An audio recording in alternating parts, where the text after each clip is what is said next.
Hello बच्चों, chemistry class में आपका स्वागत है और मैं हूं आपका केमिस्ट्री टीचर सतीश श्रीवास्तव। आज मैं आपके लिए जो टॉपिक स्टार्ट कर रहा हूं और वो टॉपिक है क्या, रेजोनेंस एनर्जी, अनुनाद ऊर्जा। तो फिर स्टार्ट करते हैं हम अपना ये टॉपिक। तो देखो बच्चों, जो मॉलिक्यूल का रेजोनेंस हाइब्रिड होता है वो मॉलिक्यूल के डिफरेंट कैनोनिकल फॉर्म्स से कहीं ज़्यादा स्टेबल होता है। तो ये जो स्टेबिलिटी का डिफरेंस है ना, इसे हम रेजोनेंस एनर्जी के फॉर्म में रिप्रेजेंट करते हैं।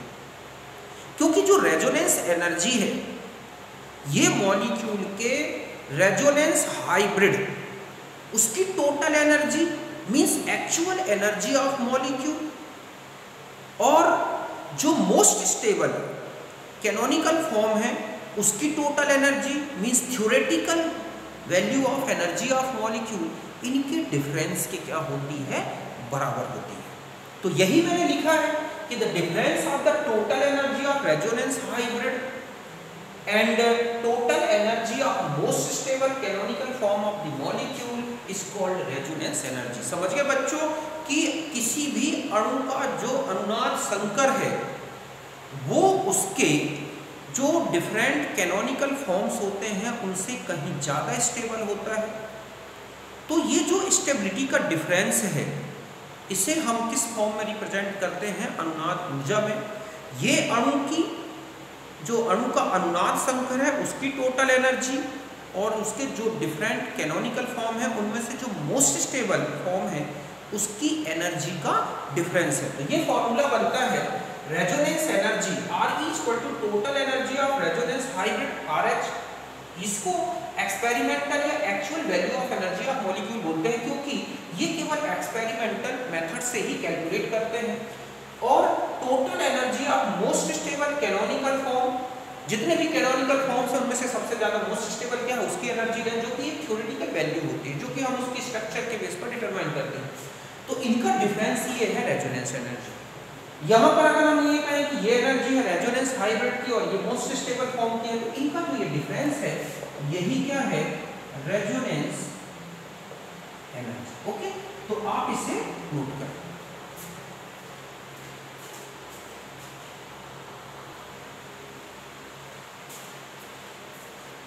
अब देखो बच्चों, जो रेजोनेंस हाइब्रिड होता है उसकी जो एनर्जी है, मतलब actual energy of molecule always less than theoretical और कैलकुलेटेड, ठीक है, एनर्जी ऑफ मॉलिक्यूल। जो मॉलिक्यूल की थ्योरेटिकल एनर्जी है या जो कैलकुलेटेड एनर्जी है या मोस्ट स्टेबल फॉर्म जो है, ठीक है, एनर्जी ऑफ, हम यह कह सकते हैं कि मोस्ट स्टेबल, ठीक है, कैनोनिकल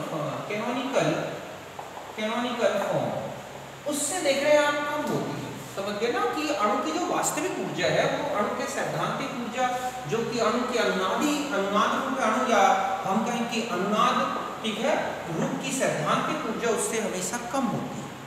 कि ऐसा क्यों होता है, क्योंकि आप देखोगे कि कैनोनिकल फॉर्म में इनकम्प्लीट, मतलब कैनोनिकल फॉर्म्स में इनकम्प्लीट ऑक्टेट हो सकता है, डिसबैलेंस्ड केमिकल बॉन्डिंग हो सकती है, डिसकंटिन्यूअस चार्ज डिस्ट्रीब्यूशन हो सकता है। मतलब जो कैनोनिकल फॉर्म्स हैं उनमें कुछ ना कुछ लिमिटेशन या हम कहें कि कुछ ना कुछ कमी बनी रहती है। और ये जो कमी है एक्चुअल में यही मॉलिक्यूल की क्या बढ़ा देती है, एनर्जी। इसलिए और जो रेजोनेंस हाइब्रिड है उसमें सब कुछ कंप्लीट होता है, एक कंटीन्यूअस चार्ज डिस्ट्रीब्यूशन होता है, एक बैलेंस्ड केमिकल बॉन्डिंग होती है, सभी एटम्स के ऑक्टेट कंप्लीट होते हैं, तो वो रेजोनेंस हाइब्रिड ज़्यादा स्टेबल हो जाता है। और यही कारण है कि अगर हम ये देखें तो हमें ये पता चल रहा है कि जो एक्चुअल एनर्जी है रेजोनेंस हाइब्रिड की वो उसके मोस्ट स्टेबल फॉर्म से कम है। तो रेजोनेंस एनर्जी का जो रिजल्टेंट आएगा, जो रिजल्ट आएगा वो हमेशा क्या होगा, निगेटिव। ये ध्यान रखना है कि रेजोनेंस एनर्जी की वैल्यू ऑलवेज निगेटिव होती है। मींस ये जो है निगेटिव वैल्यू का मतलब है कि निगेटिव साइन में आएगी, और ये निगेटिव होने के कारण ही resonance energy gives the extra stability for the molecule. और यही कारण है कि जो मॉलिक्यूल में जिनमें रेजोनेंस मिलता है उनकी जो स्टेबिलिटी है वो एक्स्ट्रा हो जाती है, अर्थात वो एक्स्ट्रा स्टेबल हो जाते हैं। जैसे हम कहें बेंजीन है, तो बेंजीन जो है उसके जो कैकुले फॉर्म्स हैं, अर्थात जो उसके कैनोनिकल फॉर्म्स हैं, उनसे कहीं ज़्यादा स्टेबल है एक एक्सपेरिमेंटली। रीजन यही है कि उसके रेजोनेंस हाइब्रिडाइजेशन के कारण, रेजोनेंस हाइब्रिड होने के कारण, मॉलिक्यूल में रेजोनेंस होने के कारण एनर्जी थोड़ा सा डिक्रीज हो जाती है। तो इस तरह से ये ध्यान रखना, ये दो बहुत ही इंपॉर्टेंट टॉपिक पॉइंट्स हैं। एक तो रेजोनेंस हाइब्रिड की एनर्जी उसके मोस्ट स्टेबल फॉर्म से कम होना, और दूसरा पूछा जाता है कि रेजोनेंस एनर्जी का मैग्नीट्यूड क्या होगा, तो ध्यान रखें वो निगेटिव होगा। ऐसा इसलिए क्योंकि हम हमेशा रेजोनेंस हाइब्रिड है उसकी एनर्जी से और उसके मोस्ट स्टेबल फॉर्म की एनर्जी को माइनस करते हैं, तो ये निगेटिव होगी। और इसी निगेटिव वैल्यू के कारण ही तो मॉलिक्यूल में एक्स्ट्रा स्टेबिलिटी आती है, अर्थात रेजोनेंस के कारण जो स्टेबिलिटी बढ़ती है वो इसी रेजोनेंस एनर्जी की निगेटिव वैल्यू के कारण। ये जितना ज़्यादा निगेटिव होगा, ध्यान रखें, उतना ही ज़्यादा स्टेबल होगा। मतलब हम यहाँ ये लिख लिए ना बच्चों कि जो अनुनाद ऊर्जा है, ठीक है, अनुनाद ऊर्जा का मान ऋणात्मक होता है, एक चीज। दूसरा है कि अनुनाद ऊर्जा जो है अणु को स्थायित्व, अतिरिक्त स्थायित्व, ठीक है, जो बाकी स्थायी है उसके अलावा अतिरिक्त स्थायित्व प्रदान करता है। तो हम इस तरह से लिख सकते हैं, मैं इसको मिटा देता हूं, आप इसको समझ गए होंगे कि हम ऐसा कह सकते हैं कि जो रेजोनेंस एनर्जी है, मतलब sorry stability of molecule directly proportional to the minus E, ठीक है, या आर। जितना ज्यादा निगेटिव वैल्यू रेजोनेंस एनर्जी, या हम ये कह सकते हैं सीधा सा है कि रेजोनेंस एनर्जी के डायरेक्टली प्रोपोर्शनल है, मतलब जो भी न्यूमेरिकल वैल्यू है। तो स्टेबिलिटी ऑफ मॉलिक्यूल में देखना चाहें तो रेजोनेंस एनर्जी की जितनी ज्यादा निगेटिव वैल्यू होगी उसी के डायरेक्टली प्रोपोर्शनल है। कई बार रेजोनेंस एनर्जी डायरेक्ट पॉजिटिव दे रखी है, तो ध्यान रखें जितनी ज्यादा है, ठीक है, यहां पर और लिख दे रहा हूं मैक्सिमम न्यूमेरिकल वैल्यू ऑफ समझ गए ना।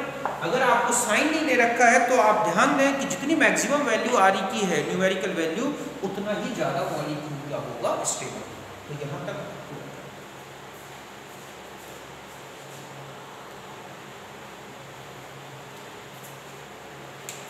अब देखो कुछ एग्जांपल्स से ले सकते हैं, जैसे बेंजीन की रेजोनेंस एनर्जी 36 किलो कैलोरी पर मोल, मतलब इतनी एनर्जी रेजोनेंस हाइब्रिड की उसके मोस्ट कैनोनिकल फॉर्म से कम है।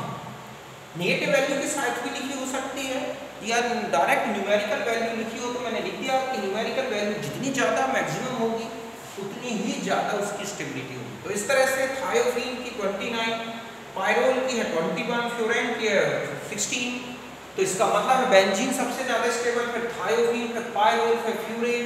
और ये है एक चीज़ और बता दूँ कि जो स्टेबिलिटी है, stability of molecule directly proportional to the number of canonical form। समझ गए ना, इस पर भी डिपेंड करती है। अगर किसी के बहुत सारे कैनोनिकल फॉर्म्स बनते हैं तो ध्यान रखें उसकी स्टेबिलिटी ज़्यादा होगी, उसकी रेजोनेंस एनर्जी भी ज़्यादा होगी। जैसे थायोफीन में आप देखें इसके जो रेजोनेंस स्ट्रक्चर है वो पायरोल से बहुत ज़्यादा है। इनकी और इनके स्ट्रक्चर्स फ्लोरेन और पायरोल के बराबर है कैनोनिकल फॉर्म्स, लेकिन इसमें मोर इलेक्ट्रोनेगेटिव एटम आ जाने के कारण, ऑक्सीजन के कारण वो थोड़ी सी स्टेबिलिटी को कम करता है। तो इस तरह से कई फैक्टर्स होते हैं, लेकिन अगर आपको रेजोनेंस एनर्जी के बेस पर देखना है तो इतना सा ध्यान रखना है। यहाँ तक बात समझ गए होंगे, आप इसे नोट करें।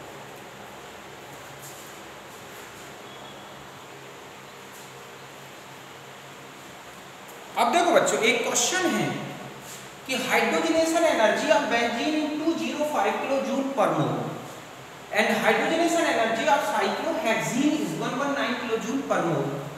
तो what is the resonance energy of benzene? मतलब है कि बेंजीन की जो हाइड्रोजनीकरण ऊर्जा है वो 207 किलो जूल पर मोल है, तथा साइक्लोहेक्सीन की जो हाइड्रोजनीकरण एनर्जी है 119 किलो जूल पर मोल है। तो बेंजीन की अनुनाद ऊर्जा क्या होगी? तो देखो क्या करना है, रेजोनेंस एनर्जी मतलब हाइड्रोजनेशन,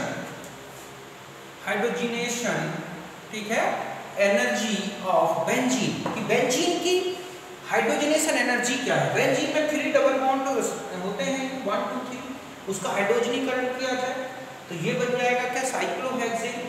और जो साइक्लोहेक्सेन है उसमें एक डबल बॉन्ड होता है, जब इसके 3 से मल्टीप्लाई करके करें तो इसमें भी 3 डबल बॉन्ड ही वो होंगे, ठीक है, रिड्यूस होंगे और साइक्लोहेक्सेन बन जाएगा। तो प्रोडक्ट दोनों में सेम बनना है, इसके भी 3 मोल जो है हम डबल बॉन्ड को रिड्यूस कर रहे हैं, इसके भी कर रहे हैं। अगर इन दोनों की एनर्जी बराबर होती या बराबर है तो इसका मतलब है कोई रेजोनेंस एनर्जी नहीं है, लेकिन ये जो बेंजीन की है वो कितनी है, आ रही है 207, मतलब 3 डबल बॉन्ड जो है रिड्यूस हुए तब आ रही है 207, और जब एक्चुअल में एक एक बॉन्ड को रिड्यूस किया जाए तब आ रही है 357। तो इस तरह से ये जो डिफरेंस आ गया 150 का -150, एक्चुअल में ये किसके कारण है, बेंजीन में रेजोनेंस के कारण। कि रेजोनेंस के कारण ये डबल बॉन्ड जब रेजोनेशन करते हैं या रेजोनेंस करते हैं तो इसके कारण बेंजीन की जो एनर्जी है वो एक्चुअल 3 डबल बॉन्ड की जो एनर्जी है उसके रिस्पेक्ट में कम हो गई, तो यही इसकी क्या निकलाई, रेजोनेंस एनर्जी। तो इस तरह से -150 0 किलो जूल पर मोल की जो एनर्जी है वो बेंजीन को एक एक्स्ट्रा स्टेबिलिटी देती है, जिसके कारण वो 3 डबल बॉन्ड होने के बाद भी एक स्टेबल मॉलिक्यूल है। तो ये बात बिल्कुल आप अच्छी तरह से समझ गए होंगे। तो इस तरह से और भी कई एक्सपेरिमेंटल फैक्ट्स होते हैं जिनके बेस पर हमें रेजोनेंस एनर्जी निकालनी होती है। तो ये एक्चुअल एनर्जी हो गई किसकी, बेंजीन की। ये थ्योरेटिकल हो गई कि बेंजीन में 3 डबल बॉन्ड हैं, तो 3 डबल बॉन्ड के रिडक्शन की एनर्जी इतनी होगी, तो इससे निकाल सकते हैं। और भी होता है रेजोनेंस एनर्जी कैलकुलेट करने का कि एक्चुअल, ठीक है, formation enthalpy of molecule minus theoretical value, समझ गए ना। तो theoretical formation enthalpy of molecule, इनके डिफरेंस से भी निकाल सकते हैं, जो थर्मोडायनामिक्स में मिलेंगे आपको इस तरह के क्वेश्चन। तो यहां तक बात समझ गए होंगे, आप इसे नोट कर।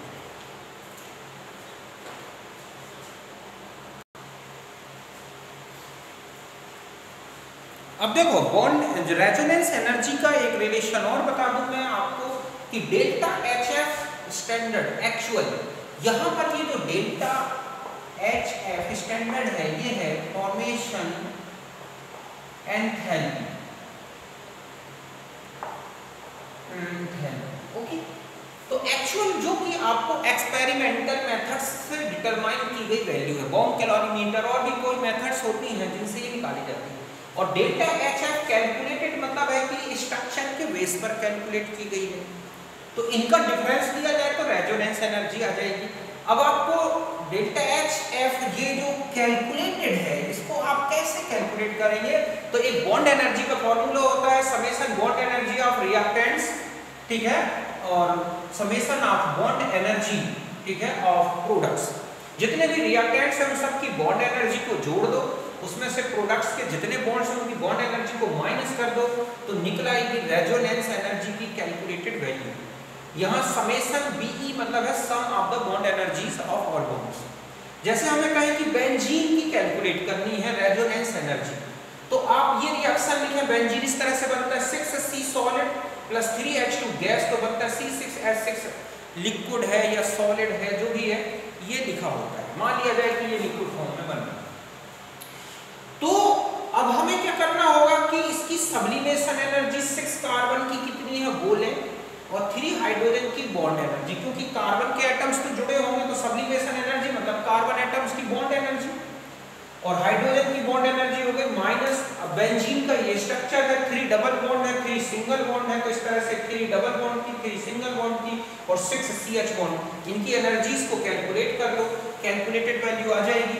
डेल्टा HF स्टैंडर्ड एक्चुअल जो है दे रखा होता है, मान लिया जाए कि इसको आपने कैलकुलेट किया है, ये आ गई y, तो x माइनस y, तो ये x है, तो रेजोनेंस एनर्जी अगर आप कैलकुलेट करेंगे तो x माइनस y कर देंगे, ये वैल्यू जो आएगी वही बेंजीन की क्या हो जाएगी, रेजोनेंस एनर्जी। तो इस तरह से बहुत सारे क्वेश्चंस मिलेंगे, ये थर्मोडायनामिक्स में डिटेल में मिलते हैं। तो यहाँ तक बात समझ गए होंगे आप इसे।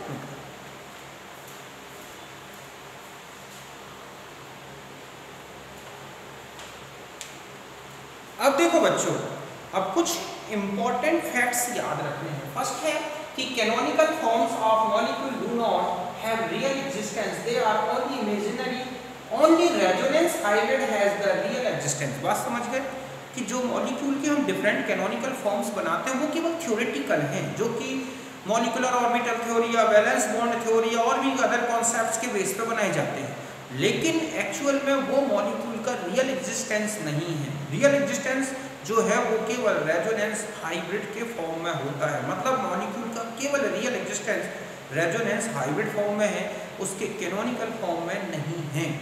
समझ गए ना, पहली बात तो यही है, अनुनादी रूपों का अस्तित्व नहीं होता, केवल अनुनाद संकर का ही अस्तित्व होता है बच्चों।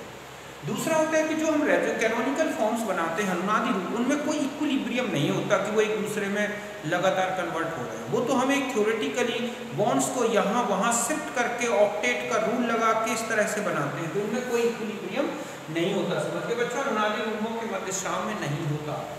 तीसरा है कि canonical form has low energy, ऐसा कोई भी कैनोनिकल फॉर्म जिसकी लोएस्ट एनर्जी होगी वो मोस्ट स्टेबल होगा और उसका सबसे ज़्यादा कंट्रीब्यूशन होगा रेजोनेंस हाइब्रिड को बनाने में। समझ गए ना कि the canonical form has low energy gives the more contribution in resonance hybrid. समझ गए बच्चों कि निम्न ऊर्जा वाला अनुनादी रूप अनुनाद संकर में सबसे ज़्यादा सहभागी होगा। तो यहाँ तक पॉइंट नोट करें।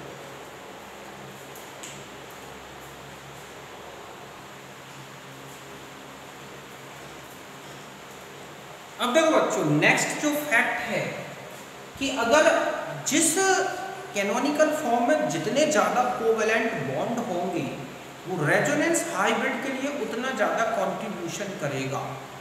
समझ गए ना कि more is the number of covalent bonds in canonical form, more will be it's contribution towards resonance hybrid. समझ गए बच्चों, अनुनादी रूप में अधिक सहसंयोजी बंध होने से उसका अनुनाद संकर में अधिक सहयोग होगा। जैसे ये लिखा है CH2 सिंगल बॉन्ड NH2 और लोन पेयर है, ये है 5 बॉन्ड्स, 2 हाइड्रोजन के साथ, यहाँ हाइड्रोजन के साथ नाइट्रोजन की और ये बीच में 5 बॉन्ड्स है।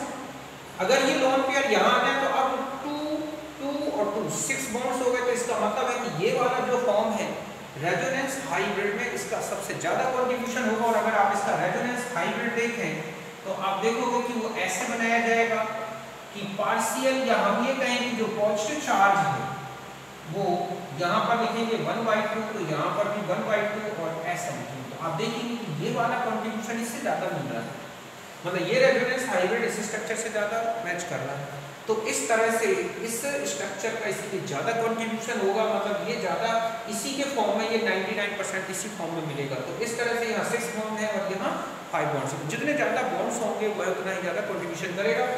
फिर नेक्स्ट है कि कैनोनिकल फॉर्म, अगर ऐसा कोई कैनोनिकल फॉर्म बनता है जो मॉलिक्यूल के चार्ज को या किसी आयन, जो आयनिक कैनोनिकल फॉर्म है उसके चार्ज को ज़्यादा से ज़्यादा डिस्ट्रीब्यूट करता है, तो वो ज़्यादा हेल्प करता है या ज़्यादा उसका कंट्रीब्यूशन होता है किसके लिए, रेजोनेंस हाइब्रिड के लिए। जैसे मैं एक आपको स्ट्रक्चर बताता हूँ, ये नोट कर लिया आप, देखो इस तरह से समझ सकते हैं कि कौन सा फॉर्म ज़्यादा कंट्रीब्यूशन करेगा। जैसे अगर हम आप जाओगे शायद में देखोगे कि ये है CH2 और प्लस, तो आप देखोगे कि अगर हम इसके पॉजिटिव चार्ज को पूरी रिंग में डिस्ट्रीब्यूट कर दें इस तरह से, ये है, या हम इस तरह से CH2, ठीक है, डबल बॉन्ड और यहाँ प्लस रख दें और इस तरह से यहाँ पर पॉजिटिव चार्ज ला दें, डबल बॉन्ड CH2, तो इस तरह से आप देख रहे हैं कि ये रिंग जो है पूरे इस पॉजिटिव चार्ज को पूरे में क्या कर रहा है, डिस्ट्रीब्यूट कर रहा है। तो इसका मतलब है कि ऐसे रेजोनेटिंग स्ट्रक्चर ज़्यादा स्टेबल होते हैं क्योंकि ये जो है पूरे पॉजिटिव चार्ज को रिंग में डिस्ट्रीब्यूट करते जाते हैं। तो आप देखोगे जैसे कि ऑर्गेनिक केमिस्ट्री में जाओगे कि बेंजिल कार्बोकेटाइन, ठीक है, डाइफेनिल कार्बोकेटाइन, ट्राइफेनिल मीथेन कार्बोकेटाइन, इस तरह के जो कैटाइंस बनते हैं वो इसलिए ज़्यादा स्टेबल होते हैं क्योंकि उनमें चार्ज का डिस्ट्रीब्यूशन ज़्यादा होता है।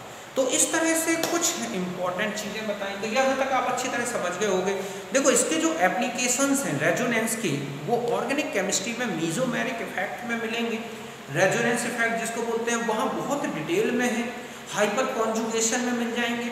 तो ये जो एप्लीकेशंस हैं इससे रिलेटेड ये काफ़ी बड़ा पार्ट है जो कि मीजोमेरिक इफेक्ट या रेजोनेंस इफेक्ट के फॉर्म में मिलता है ऑर्गेनिक केमिस्ट्री में। तो वहाँ पर हम इसके कंप्लीट एप्लीकेशंस देखेंगे, उनसे रिलेटेड क्वेश्चंस वहाँ पर देखेंगे। यहाँ पर केवल आपको रेजोनेंस क्या है, किस तरह से मिलता है, कौन सा स्ट्रक्चर जो है एग्जिस्ट करता है नहीं करता है, कौन सा स्टेबल है, इन चीज़ों और रेजोनेंस एनर्जी, इनको यहाँ पढ़ना था। तो मैंने इसको आपको डिटेल बता दी, मैंने रेजोनेंस एनर्जी भी अच्छी तरह समझा दी, आप उसको अच्छी तरह समझ गए होंगे।